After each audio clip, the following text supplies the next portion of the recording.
Crans-Montana. Une des stations de ski les plus huppées d'Europe. Ici, le luxe s'affiche dans toutes les vitrines. Et dans les rues, on peut y croiser de nombreux Français. 1 millier de nos compatriotes ont élu résidence ici. C'est 10% de la population. Parmi eux, Michel Venturini. Ça va, elle est bonne. À 76 ans, ce fringant septuagénaire n'est pas comme vous pourriez le croire, un retraité. C'est un homme d'affaires toujours actif. Il s'est offert ici, il y a 21 ans, l'appartement de ses rêves.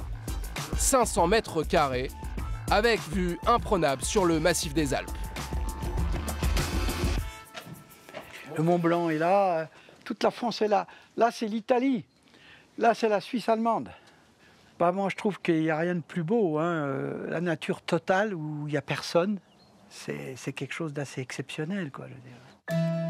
Un paysage à couper le souffle. Et si Michel Venturini peut s'offrir cette vue incroyable, c'est parce qu'il est à la tête d'une fortune stratosphérique. 250 millions d'euros qu'il a empoché en 1998 quand il revend son entreprise, les magasins But. La France, c'est malheureusement devenu le pays le plus fiscalisé au monde.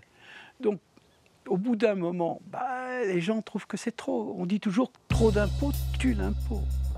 Résultat, aujourd'hui, l'homme d'affaires ne fait plus fructifier sa fortune en France.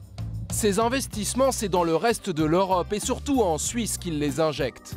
Dans des supermarchés, dans des enseignes de bricolage et tout récemment dans l'hôtellerie. Voici son dernier pari. La construction d'un hôtel 3 étoiles. Ça va? Ravi de t'accueillir sur notre chantier.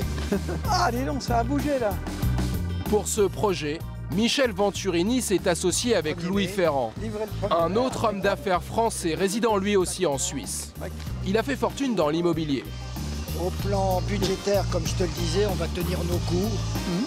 Les deux hommes ont investi 16 millions d'euros pour construire l'hôtel. Moi, j'adore la Bretagne, le Pays Basque. On aurait pu se poser la question de faire cet investissement dans cette région-là, c'est clair. Et pourquoi vous ne l'avez pas fait? Parce que c'est plus facile ici, c'est tout. Donc c'est un manque à gagner pour la France. Tout à fait. Bien sûr. Tout à fait. Je prends plaisir à investir un peu partout dans le monde, mais la France, c'est compliqué. Compliqué. Cet hôtel n'est que l'un de ses nombreux investissements en Suisse. Au total, Michel Venturini a injecté des dizaines de millions d'euros dans l'économie du pays. Un geste qu'apparemment on s'est apprécié ici. Voilà, je te l'avais dit qu'il le ferait. Vous espérez toujours que les Français vont revenir chez eux? Parce qu'il y a pas votre impôt de force sur la fortune, je comprends pas du tout votre question. Mais personne ne veut revenir. Il n'y a pas un rond. C'est trop compliqué de vivre en France. C'est un pays de fonctionnaires, de smigards et autres. Michel Venturini n'est donc pas prêt de rentrer au pays. Et quand on calcule l'impact global pour l'ensemble des exilés fiscaux français, les chiffres donnent le vertige. Selon une étude de Rexecode, un institut économique proche du patronat, quand un contribuable à l'ISF s'expatrie, il emporte avec lui en moyenne 11 millions d'euros de patrimoine. Résultat, au total, depuis 35 ans, ce serait environ 200 milliards d'euros qui auraient ainsi échappé à notre économie.